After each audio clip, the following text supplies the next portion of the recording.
Tuesday, March 25th. I'm Rim. I'm Scott. And this is Geeknights. Tonight, Brawl.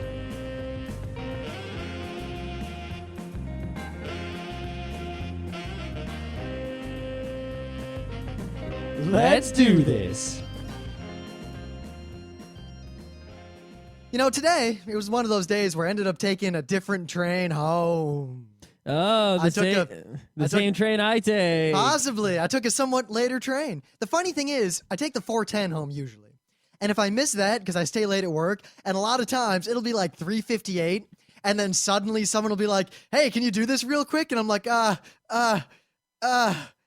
That's why I always leave work with like a buffer time. That way, if someone asks me to do something, if it takes me 10 minutes, I can still make it. But I work 7 to 4. Yeah. I can't leave early, really. Hey. But because I get like an hour plus lunch, so it works out. But son, it's like, I got to do this. And it wasn't even like it was crap work. It was actually something I wanted to do. It just came at a somewhat inopportune time. So I did it, and I stayed late. And it's like, once it hits like 4:04, I pretty much have to get up and go, or I'm not going to make the train. Mm. Man, it's so great, though, that I can walk to the train in like 5 minutes. Yeah, I got to take a little subway to the train. It's not even like 5 minutes from leaving work. It's 5 minutes from when I log out of my computer. Yep. Well, you work across the street from the train station. Yeah, it's like the best thing ever. Yeah. Well, I think the best thing ever would be working from home, but I can do that, so... Yeah, I guess I technically could, but it's... Honestly, though, I wouldn't. If I was gonna work from home, I wouldn't want to work from home more than like a day or two a week, or I'd probably go crazy. No, I could work from home every day because I just wouldn't be sitting in front of the computer all day like I am at work. I would be, I would do work. Well, no, I think it's more that by going, I like going into the city, and I don't mind my train ride or anything. It'd just be nice to like every other Friday be able to wake up at 6:59 to be at work at 7. Yeah. Of course, I used to do that at IBM. I'd wake up at like 9:28, show up to work unshaven in flannel. Yeah. Anyway, so I had to take this late train home, and it pretty much, if I miss the 4:10, the next one's the 4:45. The 4:45 gets home 15 minutes before the 5:09. The 5:09. Because the 5:09 is like the most ultra express. It pretty much goes Grand Central, Harlem, Beacon. Yeah, does it even do Harlem? Yeah, it stops in Harlem. Because the one after the 5:09, the 5:28, goes Grand Central, Beacon. I've taken that train a couple times. That's a real nice train. But it's at 5:28, so the 5:09 is better still. The 5:09 is like the best train you can take if you work it into your schedule. Yeah. But I ended up taking the 5:09 because I don't want to take the 4:45. The 5:09 gets me there at about the same time, and I have more time to dick around in the city and less time on a train. I'll take the 4:45 if I can get on it because it's still get home 15 minutes earlier. Oh, yeah. But I decided... It's also easier to get out of the parking lot on the 4:45 because there's less Beacon people on it because there's people for the other stops. That's true. But anyway, so I get on the train. I'm walking. It's like, all right, got to find a seat. This train's always ultra crowded. And there's Scott. So I walk up and I say something to him, and I can't say like, haha, Scott, because the same thing happens to me. You're in like a situation where you do not expect anyone to speak to you at all because there's no chance of anyone you know being around. There's no chance of anyone like interacting with you. You're just sitting there in a foreign place doing something, and suddenly someone like says something to you, and you go, ah. Yeah. Scott went, and I went, haha, and then I sat down next to him. Well, I went, after you went, haha, loudly. I was like, hey, and he goes, ah. No, go, you were like, haha, suddenly. It wasn't that loud. Like the haha guy. I don't believe I went, ha ha. No, not Nelson, the haha guy. Oh, that's more of a ha ha. Yeah, you were almost like that. I don't think I was. I think you were just too used to the quiet train and my very quiet utterance of ha. Nah, I think it jumped you. You had a loud haha. I don't think so. But anyway. So because I took this train, it's like, all right, what am I going to do in the city? I want to get something accomplished. I don't want to just like go down and eat a bunch of samosa and then get like a coffee or a Corona or something. So I go over to the H&M and I find out that linen suits are on sale. And hot damn, do I like linen. Of all the things you can make a shirt out of, number 1 is silk. Silk is like the best thing ever. But number 2 is linen. I'll wear linen anytime, any place, any day. And I got these 2 awesome linen blazers for like $40 each. What do you need them for? To wear? Why? Don't you have clothes? Not enough. How do you not have enough clothes? I only own like 3 blazers. I needed a couple different blazers. I own 1 and I never use it. I work at a place where I have to wear blazers, like, often. I have to dress up. I gotta look nice. I wouldn't work at such a place. I prefer to work at such a place. Yeah. In fact, one thing that bothered me about the You hospital... prefer to spend money on useless clothing. I don't know, but I think I look good in a blazer, and I like to wear that sort of thing. You care about what you look like when Yes. you're sitting in an office where no one cares. Everyone cares, and everyone's very stylish in my office, actually. Except for there's So like you're all vain assholes. no, we're just very vain. I said vain. Yes, but you added something to that. I'm all about vain. Vanity is a virtue, not a sin. No, well, it's not a sin because no such thing as a sin, but vanity is a waste of time and resources. I prefer, if I was the CEO, I would wear pajamas. All right. And everyone in my work would wear pajamas. And anyone who didn't wear pajamas, I'd be like, are you going somewhere special today? Is there like a wedding or something? What's going on? Well, part of it too is that I realized that I dress really nice for work and when I go out. But then on the weekends, when like all my friends are over, I'm doing stuff around town, I dress basically like a hobo. I would, the world would be best if I dressed like a hobo all the time. In fact, there was one time Scott and I went to a restaurant in town, and I think they balked at serving us at first because it looked like some punk kid and a hobo wandered into this nice restaurant, like off the street. Why? I always wear the cheapest clothes that are comfortable and keep warm. That is the requirements. Comfort, number 1. Keeping warm, number 2. Comfort's Cheap up there. is number 3. Comfort is number 1, but number 2 is looking good. Looking good is not even on the list. The clothes could be All right, like all right, Scott. purple So, and like lime. let's have a comparison here. How many times has a girl at any point in your life said to you, "Hey, you look sexy in that"? 0 because I don't care. I'm pointing out a correlation. Yeah, a correlation where the correlation is you care. I don't. Okay. Anyway, to all of you out there, a lot of people don't really look at what their clothes are made out of, and it kind of matters. For example, a shirt that's made out of 99% polyester is not a good shirt. It is not going to be comfortable or look good. What are you talking about? Disco's awesome. Disco's awesome. Polyester makes you smell. Yeah, you just don't wear it too long. No, you got to wear an undershirt under it, or you will smell. That too. But I got to tell you, linen is such an underused fabric for clothing, and I'm all about. Apparently the linen. not, because you were able to get a whole bunch of it. Yes, but not many people wear linen compared to how many people wear like rayon and stuff, or like rayon linen mixtures. This I'm is pretty all sure that linen all cotton the is way. like the number 1 most worn. Yeah, and thing. cotton is crap except for underwear. Cotton is awesome for everything. Yeah. I likes me some wool too, but not as much as linen. Seinfeld, it's got to learn you something. Gabardine. Yeah, no. And no, you know what I learned from Seinfeld? Velour. No, Velour the episode where he gets the Yankees to wear cotton. And No, and then it fails catastrophically, and it's the worst thing that's ever. because someone does not use the washing machine properly. No, that's because it rained. Well, it doesn't happen to me. Because you don't do anything outside. You're like a witch. Anyway. Anyway, so what do you got in the news? All right, so there's sort of like this big combo news. Did we even I feel like part of it's old and part of it's new. Basically, Part of it's something, part of it's blue. yeah, there's the Rock Band, right? And the Rock Yes. Band has a licensing deal with Fender. So all the guitars in Rock Band are like Stratocasters and Telecasters and whatnot. I don't remember if it was a Stratocaster or a Telecaster. Well, but I it's do not hard remember to tell that the it difference. Wasn't the at all Stratocaster has easy. sort of like this like It part required coming the out of the precise top. combination of the perfect power. The power Telecaster chords doesn't have that and the part precise coming out of the angle top. from which to strike. It's sort of stubbier. Anyway. I once killed a man with an electric guitar. Has like fewer pickups. There was straight line, but the Stratocaster is sort of angled. Anyway, And the Guitar Heroes, ever since Guitar Hero 1, has a licensing deal with Gibson. So they have the Gibson guitars, like the Les Paul and such. I point out that the only reason that Gibson is inferior in my eyes, because I don't know enough about guitars to know or care, and I don't even think I can tell the difference if I listen to them, but Meatloaf talked a lot about one of the two and did not talk a lot about the other of the two. And I base all of my guitar knowledge on Meatloaf. I base it on, I like the shape of a Stratocaster better than I like the shape of the other guitars. What about the Telecaster? I don't know, it's kind of stubby. Yeah, it kind of is. Yeah. Anyway.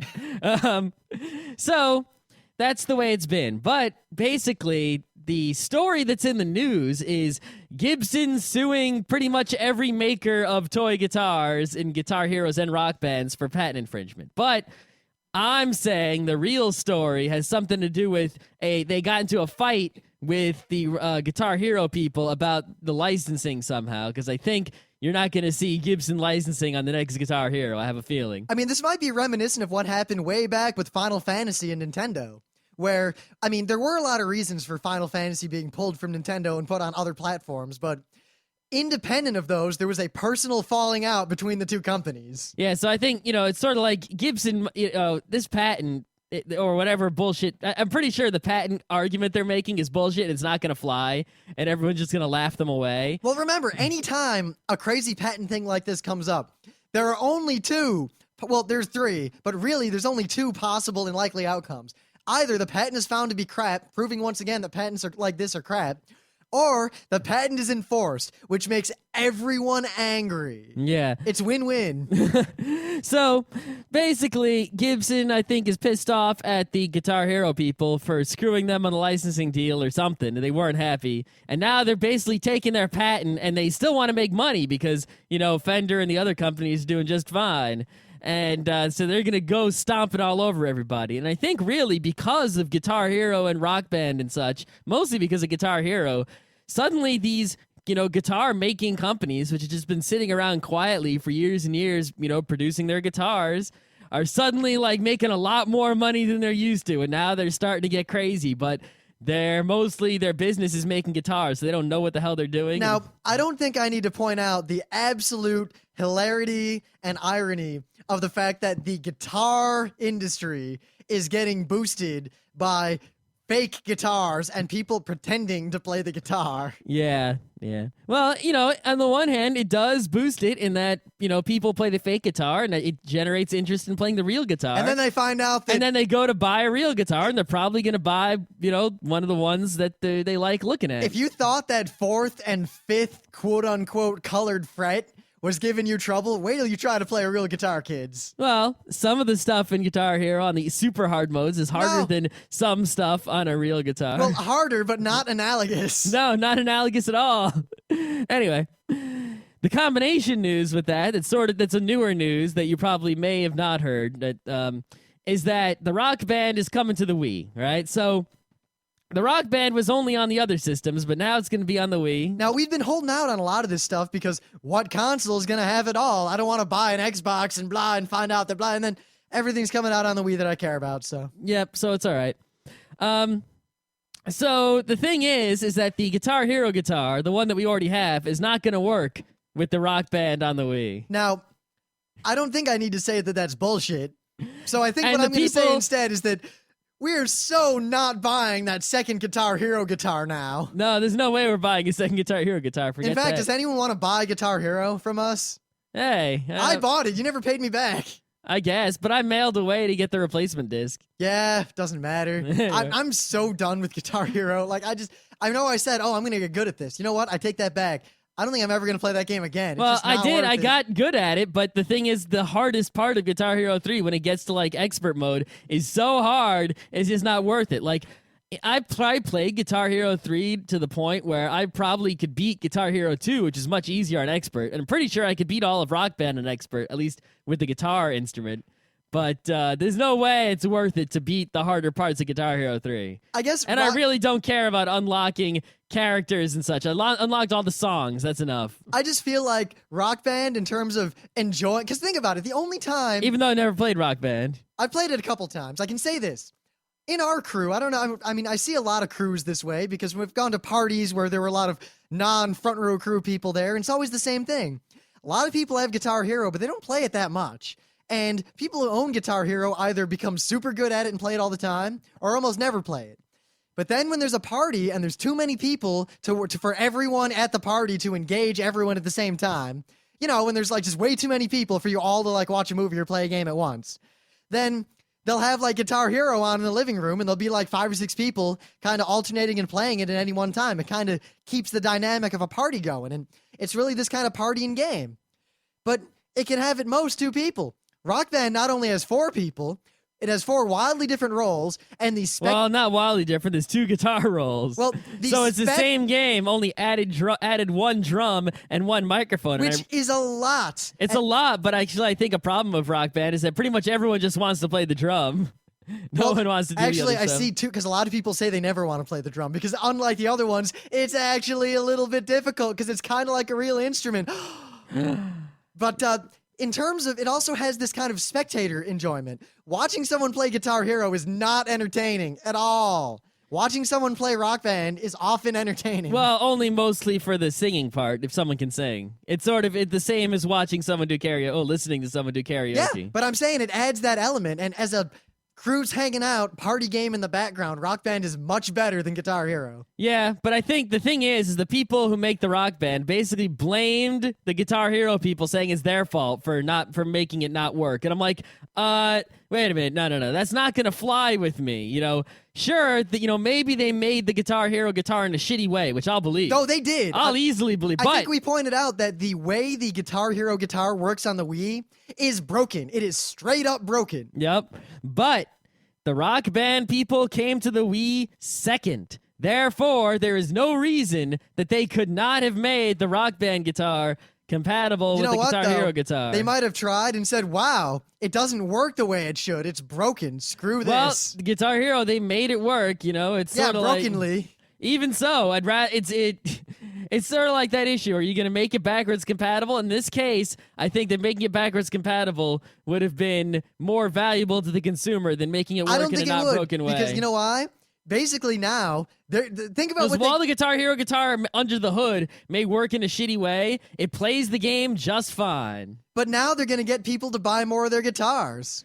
Maybe. No one's going to say, nah, never mind on Rock Band. I have to buy a different guitar. I think, if anything, people are going to say, wow, screw Guitar Hero. I think what it actually does is people who are not in the know, right? People who aren't hardcore about it, they're probably not buying both Guitar Hero and Rock Band. That's not, But I think that people who are in the know, since they know that these things aren't compatible, you're going to see, and you've already seen it already, is that people just buy the Guitar Heroes and the Rock Bands now on the 360 because of the downloadable content and because it's the only system where all the guitars are compatible. Well, I think it also helps that most people who are into this sort of thing have a 360. I know, as opposed to a PS3. But people who are into this thing, they're specifically saying, it's time to buy rhythm games. Which system will I buy the rhythm games for? Oh, that one. Yes. Well, the thing is, if I already had an Xbox, I would get it on the Xbox. The only reason I haven't is because I know I won't have time to play Xbox games anytime soon, so I'm not going to get an Xbox,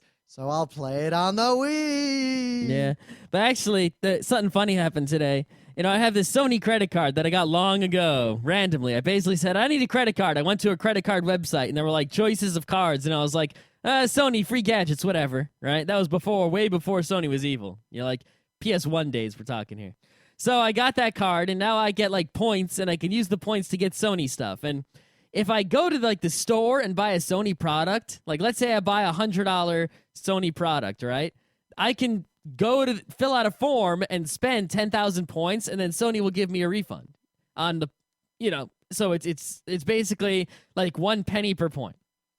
But if I go to the Sony Rewards catalog, which is a special catalog, I can just buy things with points, and if I don't have enough points, they'll just charge my credit card the extra money. The thing is, if you actually calculate the, 1 penny per point in the, rewards catalog, the rewards catalog is hideously overpriced. However, there was a deal I got in the email, and the deal said, buy an HD TV on the list in the rewards catalog, and we'll give you a free PS3. God damn it, we're going to get a PS3. No, we're not. God damn, why not? Because I went and I looked at the HD TVs in the rewards catalog. And they cost exactly the price of an HD TV plus the cost of a 360 or a PS3? The cheapest one was 200,000 points, which is 250,000 points, which is $2,500. Minus the price of a PS3, $1,900, right? That HD TV was like a $900 HD TV. Wow. Yeah. The rewards catalog is the ultimate ripoff. Luckily, when I got my credit card thing, I went with the Geico credit card because I used to drive to work a lot, so I got 3% off gas. That's a little bit of a help. I'm thinking I'm going to get a second credit card that has a different kind of reward thing. Maybe I'll get the Linux credit card. I don't know.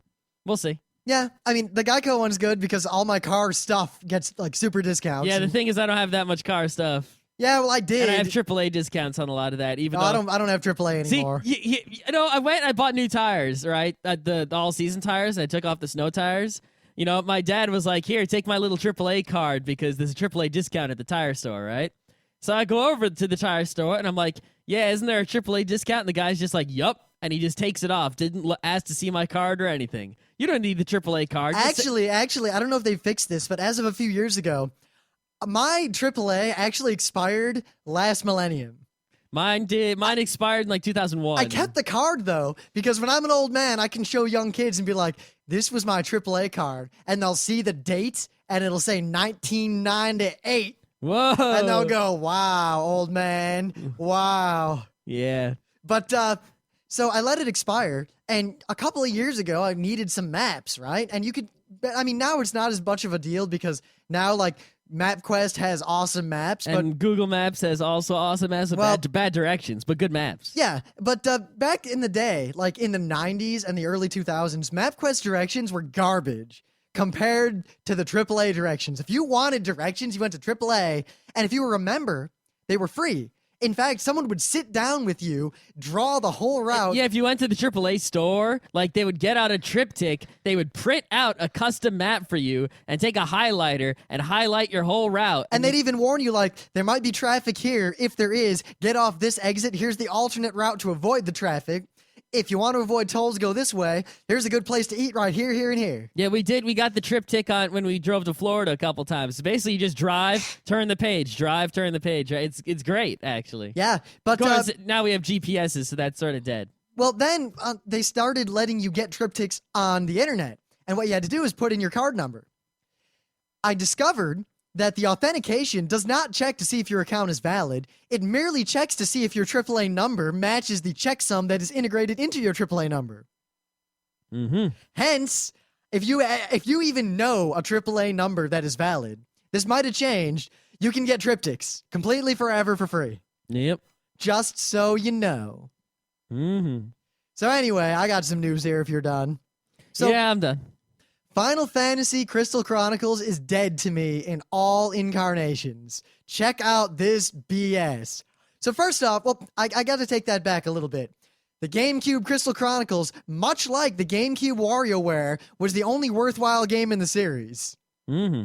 And here's the issue. So there are going to be 2 Crystal Chronicles games on the Wii. And Really? a lot of Two? I a thought lot there of was just people going to be one. have confused them. There is Final Fantasy Crystal Chronicles Black, which is just My Life as a King. Uh-huh. And that is the WiiWare one. That's already out in Japan.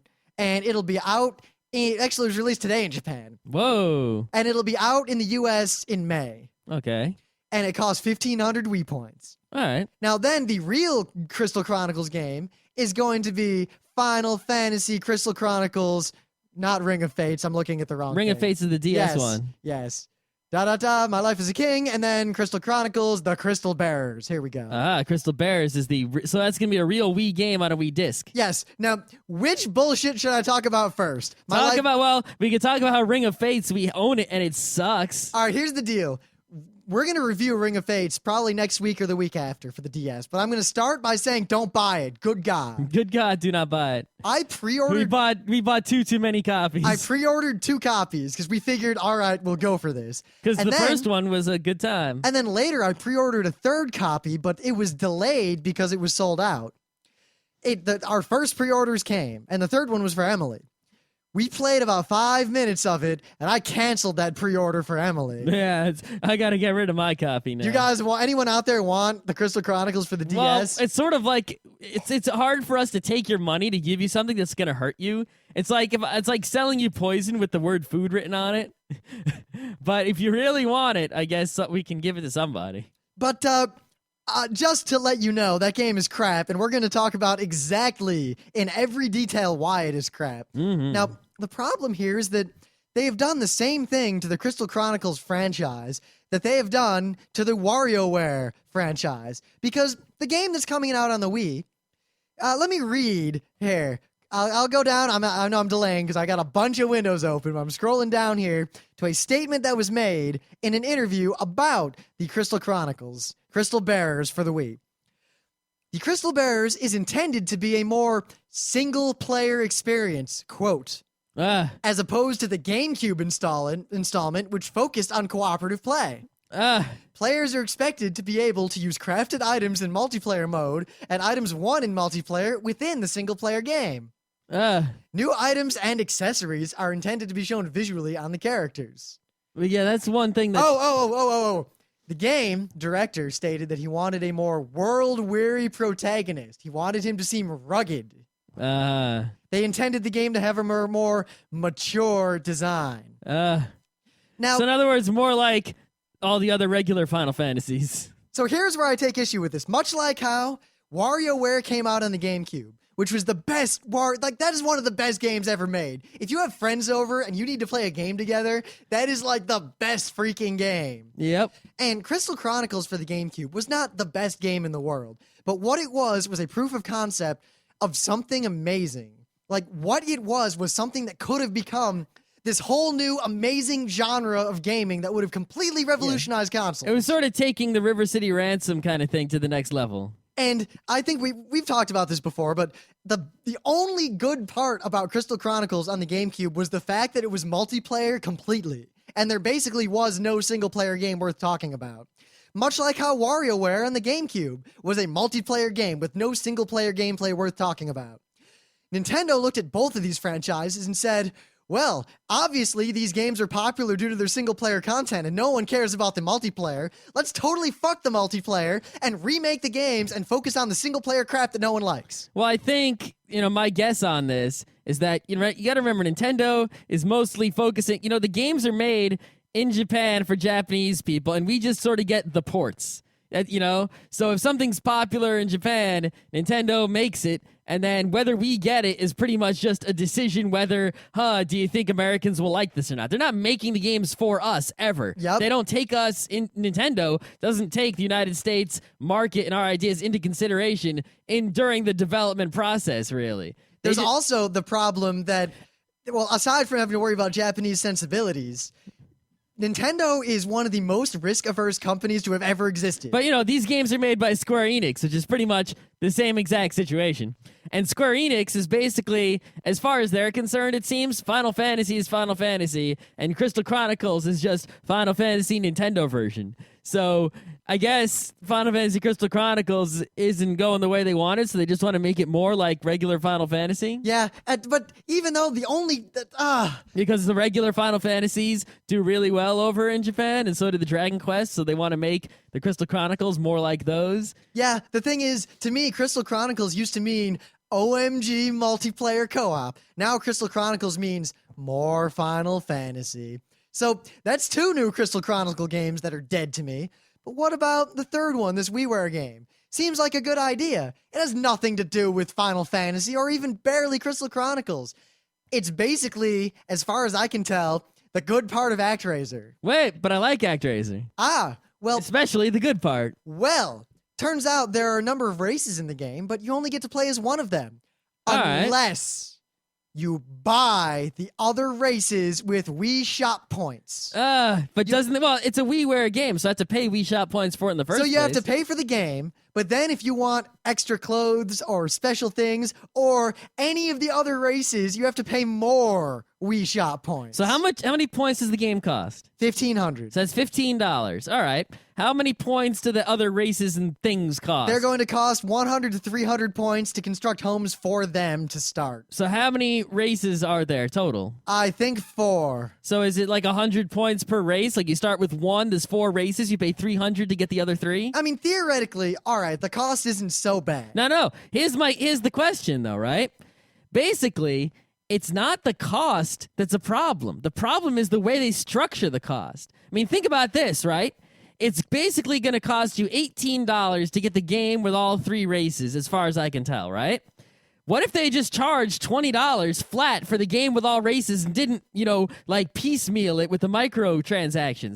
No one would complain. No one would complain, and they would make more money. This is why they're dumb. I don't think they'll make more money. I think this is going to work really, really well because I have very little faith in our fellow gamers. No. Look, if they would have made the game 2000... No, because you're forgetting. You know that this is just the test. And if people buy those races at all, they're going to sell everything you could imagine. Little hats, little booties, little things for these characters, special buildings so they're for the charging towns. for other things just besides unlocking the races. I have a feeling that the races are a test. And if people will pay for the races, then they're going to sell you costumes and everything else in the world. I think that basically they're getting their foot in the door on the idea of getting people to buy a game, and once they've bought into that game, forcing them to buy in with cash as opposed to just with liking. It's really not cool. Yeah. And why even? I want to buy this game. Well, what kind of game is it? Well, it's a game where you buy stuff with real money and you get fake stuff. Yeah, it's a great game. Yeah, this isn't even like World of Warcraft, or at least like you go out in the context of the game and you fight and you get it.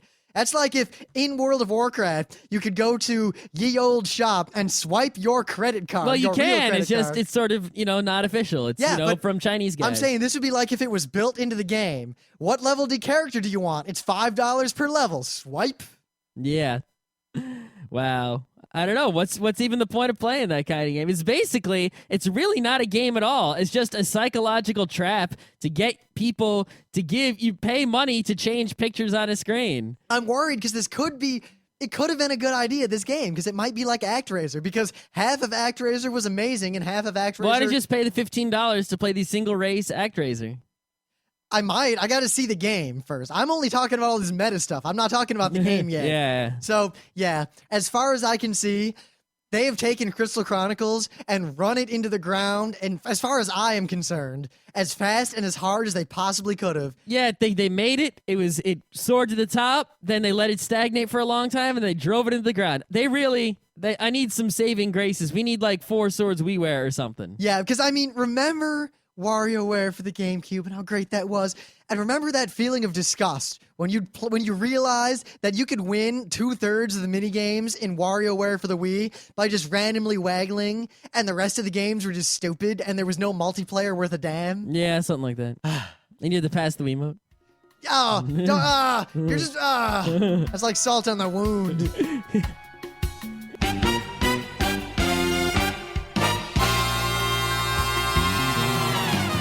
But anyway, things of the day.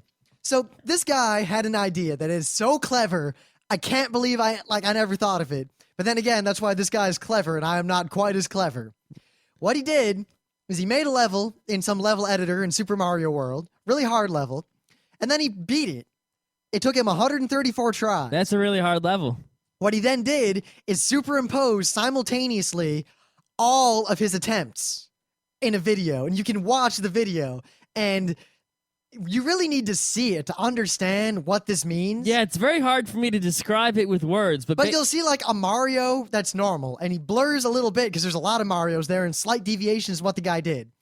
But then it'll get to like a hard part, and suddenly that one Mario explodes into a sea of like 30 Marios who all die in different ways. But one of the Marios lives. Well, by one, usually it's like the 40 or 50 Marios from all the different attempts where he made it past that point. Yeah, but they're all in the same spot because, he played the level like 100-something times, and like 30 of those times he made this jump. So all the times when he made this jump, it looks on the screen like one Mario. Yep, because remember, all the old like 2D Mario games were deterministic. As in, if you figure out the way to beat World 1-1 in Super Mario World or Mario 1 perfectly, you can do it every time. The Koopa will always be in the same spot. The timer will always count down to the exact same point. The Piranha Plant will always appear exactly when you know it will appear. Yep.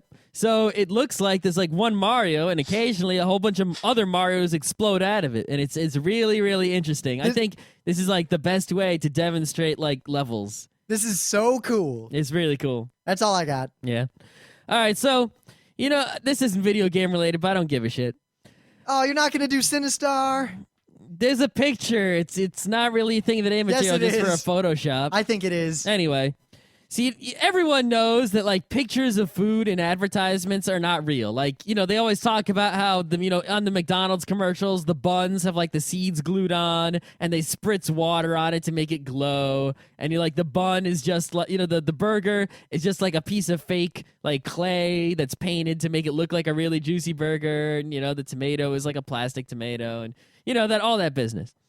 But, in general, it's not just like McDonald's. It's like every picture of food you ever see on a food package or in an advertisement. There's basically people whose job it is to photograph food and figure out ways to photograph food and model food and get it to look really good. The worst thing, and I've heard about this from multiple sources, is if you're an actor and you're in a scene in a film where there's food that you're eating.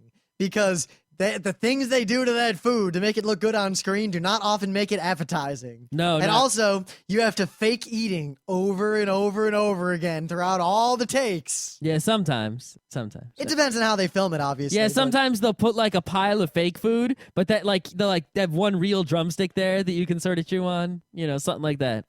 Anyway, so this guy in Germany had a really smart idea. He went to the grocery store in Germany, and he bought all sorts of products that had pictures of what was supposedly inside the product. So a lot of these are like soups where there'll be a picture of the soup, and then he makes the soup, and he takes a picture of what the soup actually looks like. Or there'll be some sort of like TV dinner as a picture on the box of what the TV dinner is supposed to look like.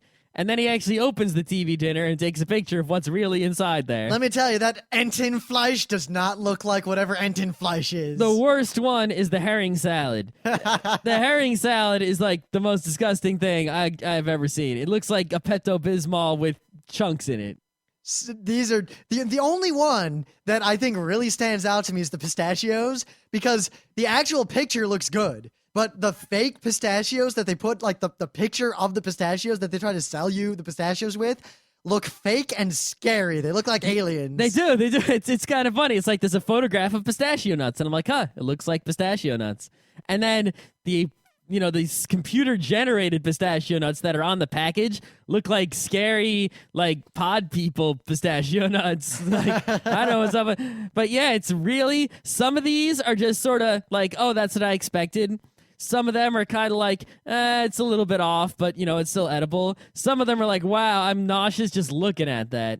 And some of them are just like, oh, yeah, look, there's a slight difference. I think the thing that's most often seen, is that in the photographs, they'll put all sorts of extra stuff. All the times you look at like a cereal box, and it won't just be like... It's like strawberries and grapefruits and a smiling kid. Yeah, you don't see flakes. You see flakes with milk and fruits and nuts and all kinds of exploding things. But in the box, it's just flakes. And a lot of these is like, there's one that shows rice with all sorts of like vegetable bits in it all over the place. But really, inside is just a clump of rice. Or this other one which shows like a soup with all sorts of yummy different bits in it, but really it's just the soup, and the yummy bits are like, you have to add them yourself, and yeah, this is really something everyone should look at. And I think if I had the time and effort, I would repeat this for American food products to compare them to the German.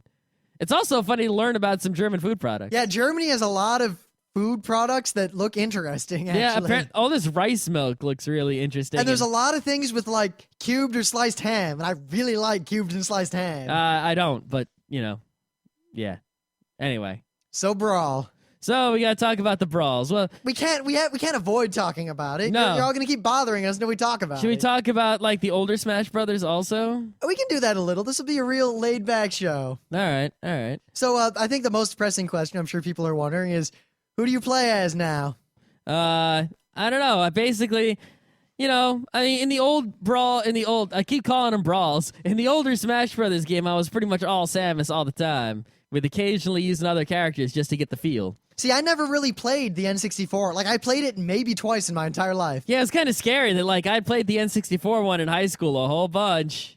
And then we get to college, and Rim's like, I never played that. Not just and me. I'm like, what? Most of the crew had never played Smash Brothers, didn't even know how to play, had never even heard of the game. I was like, what the hell? What the hell is going on? This is I'd heard of it, but the thing is, I skipped the N64 generation of consoles. They played GoldenEye, right?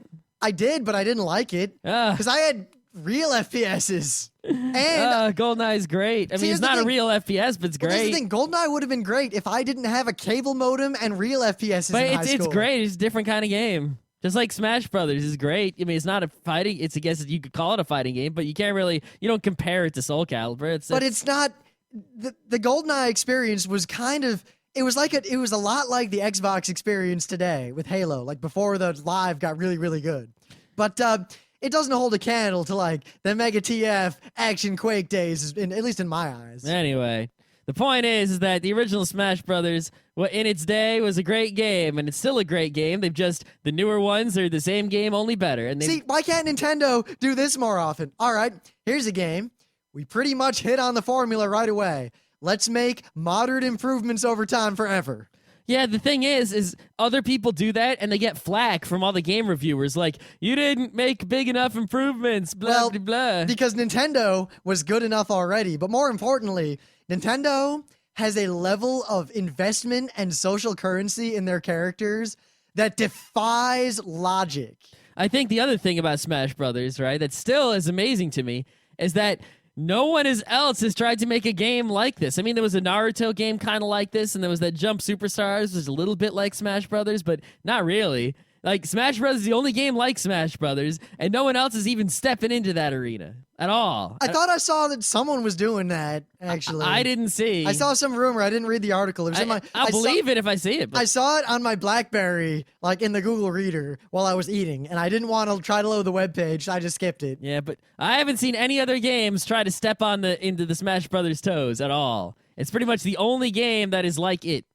Anyway. But yeah, in Smash Brothers Melee, I like that was my first real Smash Brothers, so I learned how to play, and I pretty much ended up playing Falco and Peach, and I'd alternate between the two. And that was it. I was still playing Samus mostly, but also, other characters randomly, kind of. But in the new one, like, I find myself not using Samus so much. She's a little slower. The fact with the switching to the Zero Suit Samus, I really don't like the Zero Suit Samus. That's very annoying. But I really want to use the final Smash if I get it, and you kind of have to use it. So, yeah. I don't know. I played a lot. There's some characters I have yet to play, like Wolf. I just didn't even bother with him. I didn't even know who he was until... I didn't know who Wolf was. I was like, when I was I went and got a fact to unlock the characters, and it was like Wolf, and I'm like, who the hell is that? Like, I didn't play the Star Foxes that had Wolf, I guess. And Lucas...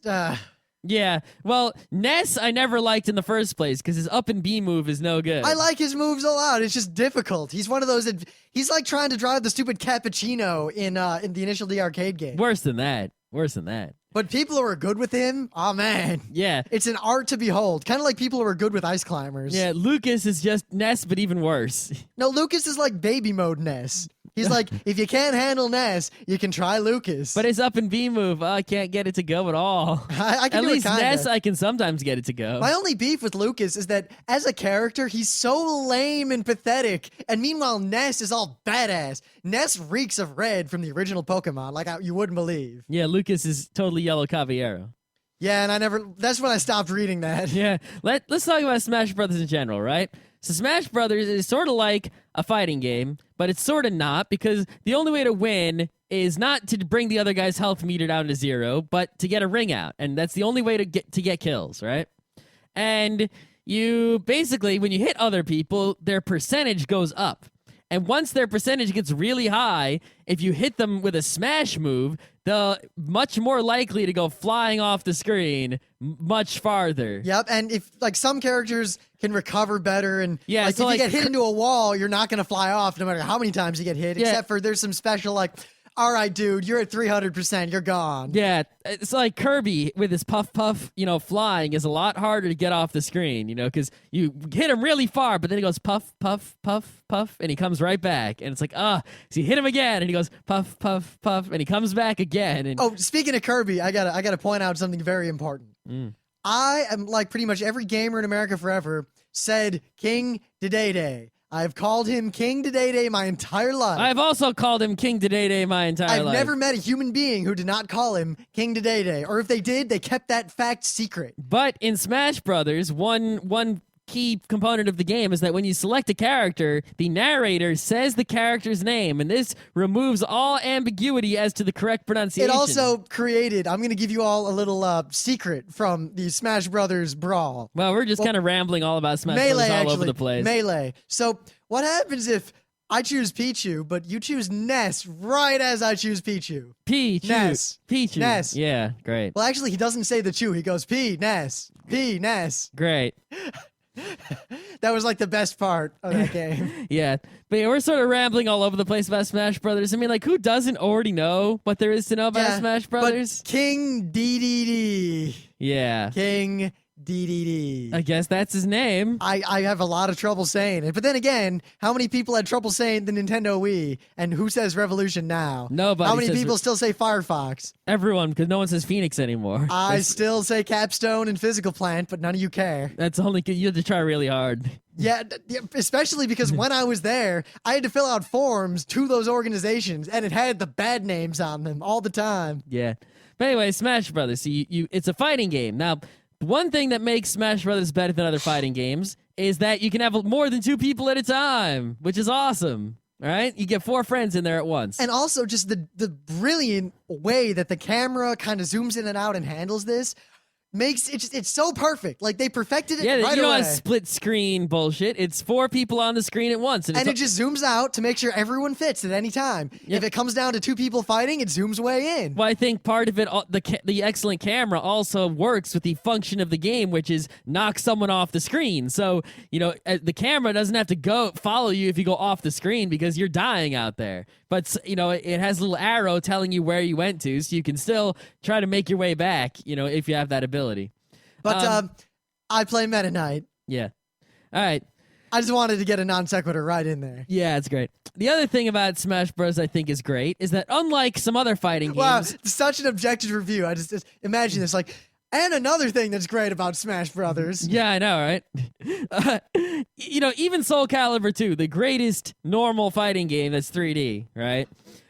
You pick any one character, and they have like a zillion moves. And while the basic moves are pretty intuitive, every character has, some complicated moves that require sequences of button presses or combinations of button presses, and they're not the same for every character. You have to learn them. And don't forget stances and all that crazy. I mean, yeah, I have played nothing but Voldo forever. I'm the Voldo man, and yet I don't know all of his moves to this day. I have played nothing but, Siegfried Nightmare pretty much. I've played the other characters, but Siegfried Nightmare's been my man since the original Soul Edge. Of course, I think Scott and I are both the kinds of people or the kinds of gamers who, whenever there's a game where you choose like a character to be, like you have a choice to be a character, whether or not it matters, like what the character's powers are, we tend to, 1, be very loyal to like one character. And we choose a character we like based on other things. Yes, I choose my character based solely on how cool I think that character is. You think Voldo's really cool? Well, here's the weird thing. Voldo's the exception? The reason I played Voldo is because Voldo was really intuitive to me for some reason. Like the way he moves, I don't know what it was, but I'd never played like Soul Calibur 1 that much. I never really liked all the old Soul Caliburs because I was more of a Bushido Blade kid. Terrible. Bushido Blade is great. You can all die in a fire. Sucks. But so I played Soul Calibur too. Just to clarify before people come at me, I like the idea of Bushido Blade, which is, oh man, you hit a guy with a sword, he actually gets hurt semi-realistically and dies. The actual execution of Bushido Blade, I think, doesn't make. Have you played Bushido Blade 3? I played Bushido Blade 1 and 2. Yeah, you should have played 3. It's better. It might be, but the actual execution of 1 and 2 is not make for the greatest game. Well, if any of you out there try to argue that Bushido Blade 1 was better, no, you're wrong. Anyway. But for some reason, like I played, I was like, ooh, I'll be Siegfried. Whatever. And I played as everyone, and then I played as Voldo, and I won, and I won. And I won, and I won, and it was kind of creepy. And everyone's like, Rim, why are you playing Voldo? I'm like, I don't know. And it became my thing. And while I probably would have liked to be, I don't know, Raphael, I feel like that's the character I would have picked if I had been picking. Voldo chose me. No, disgusting. More due to the reputation of people going, oh, God, Rim plays Voldo. Yeah. It's very fun. Nah. But plus, I don't even know like a quarter of the moves of Siegfried / Nightmare, but I win a lot. I mean, I'm not great. Like, if I play in a tournament, I'll get my ass kicked. But in casual play, I win a lot. But here's with my another thing. Annoying giant sword. I'm definitely comparing apples to oranges a little bit, but all games, not just fighting games, video games, every possible game that could ever exist, there are like limits and ceilings, and there's a point at which you are playing the game the best the game could possibly be played within the limitations of the game itself or in the context of the game. And the thing about Smash Brothers, and a lot of people don't really realize this except the people who are really good at the game, the ceiling for goodness in Smash Brothers, all the Smash Brothers games, is crazy high. Like, to the point that most people who play that game will never even get close to the full potential of any of the characters. Yeah, I mean, basically, the thing I was going to say before that I was trying to get to is that Smash Brothers, unlike all the other fighting games, or typical fighting games, is that every character has the same moves. You don't have to learn new controls for each character. Everyone has the same set of moves. You know, B is special moves, A is normal moves. You know, A and up is, you know, an upward attack. A and the side is a sideways attack. A and tap to the side is a smash. A and tap to the up is a smash, etc. Right? B and up is usually some sort of recovery move, you know, or upward special move. Yeah, B and down is always like the weird move. Yeah, just B on its own is sort of the normal special move, like shoot a fireball. Or Princess Peach's butt smash, like my favorite thing. It's a pretty good one. But depending on what character you choose, those moves are going to be different. The damage is going to be different. Their speed is different. Their size is different. Their jumping is different, you know, and that's what makes Smash Brothers great, is that you don't have to relearn the game to change characters, which is why people play different characters a lot more than they do than in other fighting games. And it makes it a lot more fun and gives you a lot more replay value because it's easy to switch it up. But you still, to be good with a character, you sort of have to learn, you know, how to use all their moves effectively. And yep. Now, actually, we'll get to this, but pretty much the factors that matter the most, unlike other games where knowing all the moves and memorization, a lot of things count for a lot. In Smash Brothers, it pretty much comes down to timing. Knowing the timing of smashes, the timing of attacks, and precision control with the character you are using. And that's it. That's all that matters. Timing and rapid reflexes and knowing the timing of various moves and the effectiveness of various moves is really the key to winning. And the level of precision you need to be very good at that game is a lot more than you might think. Yeah. The thing about Smash Brothers is this, right? People always go, oh, the game's unbalanced, blah, blah, blah. This character's better than that character. This one's better. It's unfair, blah. That's all bullshit. Now, I'm not going to say that all the characters are exactly equal because in order to say that, I would have to perfectly be the grandmaster of the game and 100% with everything. But eventually, we will find out. Eventually, we'll find out. But basically, the thing about the game is that some characters are harder to use. Like, it is harder to play as Ice Climbers than it is to play as Mario. If you have two people of equal skill, right, and none of them are particularly skilled with any character, they just have the same general Smash Brothers knowledge, and one guy chooses Mario and one guy chooses Ice Climber, I'm probably going to bet on the Mario guy. If there's a third guy who's Pikachu, I'm probably going to bet on him, you know? But it's just because Ice Climber is harder to use. So someone at skill level 10 playing Ice Climber might only be like at a power level of 100, but someone at skill level 10 with Mario might be at a power level His of power level is over 9,000. 9,000. 9,000. You know, but meanwhile, what if someone is the master of Smash Brothers? Well, maybe someone who's the grand master of Smash Brothers, if they play with Mario, the power level might be 10,000, but if they play with Ice Climbers, the power level might be 100,000 because they can draw out the hidden power of the Ice Climbers with their skill. And I think really the winning at Smash Brothers comes down to skill, the luck, because there is a lot of luck in the game, unless you do the Fox no items final destination. The exact combination of characters and map that has been selected. I don't know if there's a big map and one guy is a fast character with ranged attacks and one guy is a slow character with close-up attacks. It's going to be really hard for the slow character to win on the big map. But at the same time, much like with Texas Hold'em and games like that. I mean, you can win if you're really good. If someone was really good, they probably even beat me in that kind of situation. But over time, in aggregate, the better players will win a higher percentage of the games. Yep. Which is why I think if there was a Smash Brothers tournament, I would always have random characters and random maps, and I would just have a loser's bracket to account for the randomness. If I didn't do randomness, I would just do a triple elimination. The problem is that requires a ludicrous amount of planning. No, I could just do a round robin where everyone sort of plays, everyone, and then you see who got the most wins, and then those people do you do that kind of method. Actually, this newest Smash Brothers has a built-in tournament mode, which we have to try out. Yeah, we haven't tried that yet. We're not reviewing the game so much, because it's Smash Brothers. Yeah, I mean, come on, what else are you going to say about it? All right, here's what we got to say about the new Smash Brothers. There's a lot more characters. They're really cool. I like Meta Knight. The Subspace Emissary sucks, but... It's so not worth playing. It's not worth playing, but it's the easiest way to unlock the characters in the maps. It's not worth it. It's just a stupid grind. Yeah, but to unlock the characters in the maps any other way is even worse. Just keep playing. Just basically go online and figure out the minimum work you have to do to unlock. You only want to unlock the characters and the maps for multiplayer. Everything else, don't give a shit. Trophies, who gives a shit?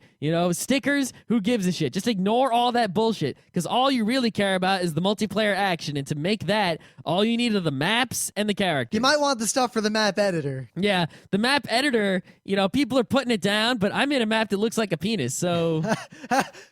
I was going to bring that up to make fun of you, but now that you brought it up, I got nothing. So that validates the worthiness of the map editor right away.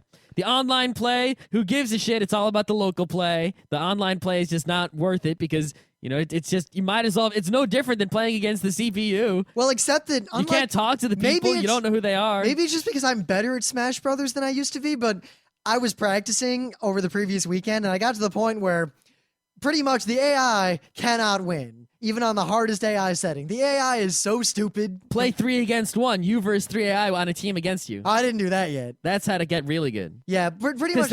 I played a lot of 1 versus 1 until I could never lose. And then I played a lot of 2 versus 1 and a lot of 4 free-for-all. And I never lost. Yeah, you got to do 3 versus 1 where it's 3 computers all attacking you and only you and not each other. Actually, I just got to play against humans. That too. Because there are a lot of cheap ways to kill the AI because it'll get confused and you can just knock it off the edge and kind of hold it off the edge until it dies. The thing is, playing against humans, you need to find, in order to get the higher level of skill, like to be a master, you need to play against people who are masters like that, and they're not easy to come by if you keep playing with just your friends. That's why I'm going to go to, I know some peeps back at RIT. So when we go out there for TorCon, I'm going to be hitting up some Conrad for some Smash Brothers Brawl. Yeah. Because I know that he is better than me. All right, let's see what else is different in this one. They changed the home run thing. I think they made it a little better, a little more interesting. It's a lot more fun. Yeah. I like how it's not just, wow, be Yoshi and kick it a whole bunch with the stupid downward kick and everyone else just kind of sucks. Yep.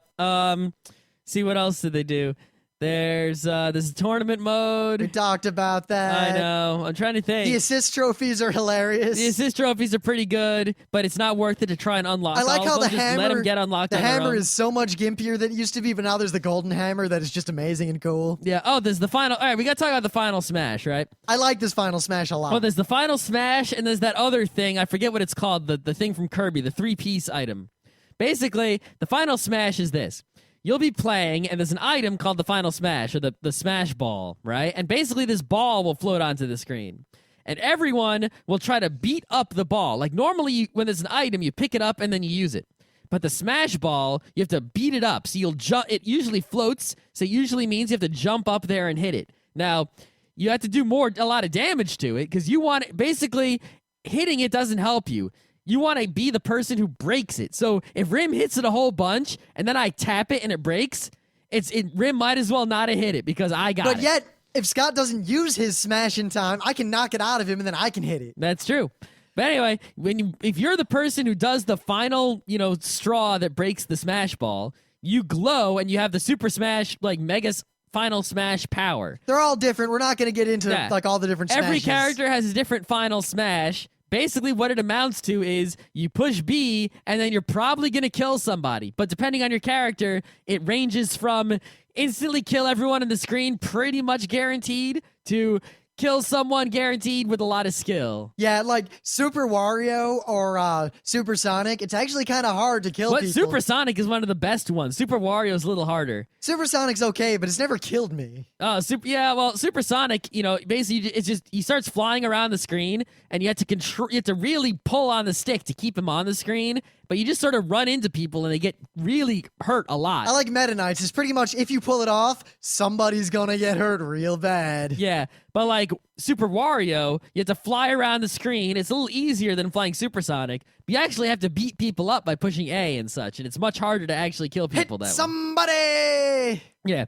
And I think what this the Smash Ball does is it really does something interesting to the game. It makes it a little bit more random because, a character who is more able to go around the map, say Pikachu versus Donkey Kong, is probably going to be able to get the final smash more often. But at the same if it comes time, onto the map a lot. Enough of them come down. The ball's coming up to where in aggregate, people are going to get him and it evens out in the end. And everyone's smash power is kind of balanced with all the other powers of their character and their likelihood of getting the ball. And it also serves this interesting purpose of if there's a stalemate, which really only happens among really crappy, inexperienced players, or just even in a real head-up game, like the game's going, and suddenly it appears. And let me tell you, the tension when there's 4 people surrounding that thing, trying desperately to get it, that adds so much. Yeah, I mean, because, a lot of times you'd be playing this game and inexperienced kind of players would, just like sit there from far away shooting each other. Like Fox will start shooting his laser at someone. Yeah, they'd be really timid and standoffish, especially when it was coming down to like, the last life. People would be really cowardly. On a big map, they would keep running away and only attacking when they had a big advantage, like a hammer or something. And then when someone else had a hammer, you just run away, but when this ball comes onto the screen, suddenly it's like, wow, if I get that ball, there's a good chance I'm just going to kill the guy. So everyone goes for the ball, and you really are just sort of forced to either fight for it or not. And it sort of forces everyone to play. It's like, yeah, okay, if you want to be like Rim would often have that strategy, because in stock games in the old Smash Brothers, I'd be Falco or Pikachu, and I'd hide in the top right corner, and every now and then throw something at people. We play stock instead of time, which is a game of survival. It's who lives to the end, not who gets the most kills. So Rim would just run away and avoid getting hit as much as he could, and hopefully at the end he would be, have more lives than the other guy. And then, I'd have like one more life, so I just grab him and jump off the edge or something. Yeah, something like that. So when the Smash Ball comes, that's sort of like, oh shit, you can't just run and hide now. You actually have to get in the fight, or someone's just going to kill you instantly no matter with this giant item. Pretty much. The other item they added is like this, I think it comes from Kirby. I'm not exactly sure what it's called. It's 3 pieces, right? And if you get one of the pieces, an icon appears that shows that you have one of the pieces. Which is great, because then you'll have a situation where someone says, oh crap, Rim has 2 of them, don't let him get the 3rd one, oh my god, let's go fuck him. Yeah. And if you get all 3 pieces, you sort of zoom out and you have this target and you can shoot someone on the screen with it and then kill them. It's difficult, but not impossible to dodge. Yeah, it's difficult, and it pretty much, if it hits, it's an instant kill, nothing you could do about it. I've seen people kill all 3 people with this item. And basically, when these pieces of this item start appearing, because they always appear as a set, like, if one appears, the rest of them are gonna appear pretty soon, if they're not already. So it forces everyone to go in and start fighting over the 3 pieces, because your only other choice is the other guy will just pick up all 3 pieces and kill you. Now, of course, some of the greatest fun occurs when there's a golden hammer somewhere on the map and those pieces, and then a ball appears. Generally, you would grab the hammer, smash the ball, use the hammer to clear everyone out, get all 3 pieces, kill someone, then push B and kill everyone else. Or just lose. Be one of those other guys who doesn't get all the pieces. But yeah, I don't think we need to say much more. Smash Brothers is Smash Brothers. It's great. Yeah. I'm rather enjoying it. The only negative comment I can make about this new Smash Brothers is that, unlike previous Smash Brothers, which were sort of like 100% intuitive pick up and play, like it wasn't 100% intuitive, like you'll know all the moves and be good, but it's 100% intuitive and you'll know, what to do. There won't be any secrets. This new one, it requires some knowledge. Like if you don't know what the Smash Ball does, then the other person does, then suddenly the game is not working out so well, really. Yep. Or if you don't know that those items are important and someone else does. Yeah, the game doesn't work. So the game, I think the biggest negative about it, besides the crappy Subspace Emissary mode, is that it requires some prerequisite knowledge for all players, or the game is somewhat broken in a way. Luckily, That definitely does. I mean, by doing this, it kind of caters to the people, like the hardcore people who are really into this sort of thing. And it's not like it's insurmountable. Hey, hit that thing. People learned it in about, like, a handful of games. People who came over learned what all the things do, mostly because we told them. I could have kept it a secret longer, but I think they would have figured it out. They would have figured it out. They were starting to figure it out, which is why I told them. But I think on that note, we should stop because I kind of want to play some Brawl. Yeah, maybe. But yeah, everyone, if you have a Wii, how could you not have Smash Brothers? If you have a Wii, you already have it. That's just, I'm assuming that. Yeah, so why do we even need to, like, review this? I mean, is it worth it to buy a Wii to get Smash Brothers? Well, probably not. Not Smash, if you're not on its own. But if you wanted some other Wii games too, Smash Brothers definitely makes the Wii a better buy. If you can find one. Yeah, if you haven't, maybe you don't have a Wii or it's hard to get a Wii, I don't know. But if you haven't played the older Smash Brothers, it's worth it to play the N64 and GameCube ones. But be warned. Just know, if you play this game at home or with your friends, that's one thing. If you go to a convention and play it in any sort of tournament or just play it at a convention, be prepared to find out that you are not good at that game at all. Yeah, there's like a whole nother level of play that's sort of like, whoa. There are like 4 tiers of goodness, and Scott and I are barely at the 2nd tier. And the 3rd tier is like able to play at a convention without people laughing at you. Yeah, and the 4th tier is like winning trophies all around the world at tournaments. Yeah, think about that. Tier 3, not get made fun of when you play. Not even win, just not lose so badly that you get made fun of. Well, I don't think I would get made fun of, but I mean, if I played in a tournament with real players at this game, like, I would probably just be like, dead, holding my own a little bit dead. Like watching videos of people who are good at this game and then already. they'd probably just be like, shake hands and say good game. Sort of like when I played at a Magic tournament when I was a punk middle school kid. I got killed by poison once. Some guy just, blows me away because I'm just some punk kid and I just lose to him. But, then you shake hands. He's like, good game. But really, I was terrible. All right, but anyway, I think we're done. Yeah.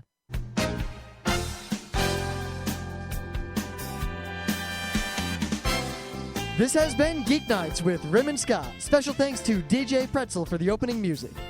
Be sure to visit our website at www.frontrowcrew.com, where you'll find show notes, links, our awesome forum, a link to our Frapper map, and links to all the RSS feeds. We say feeds plural because Geeknights airs 4 nights a week, covering 4 different brands of geekery.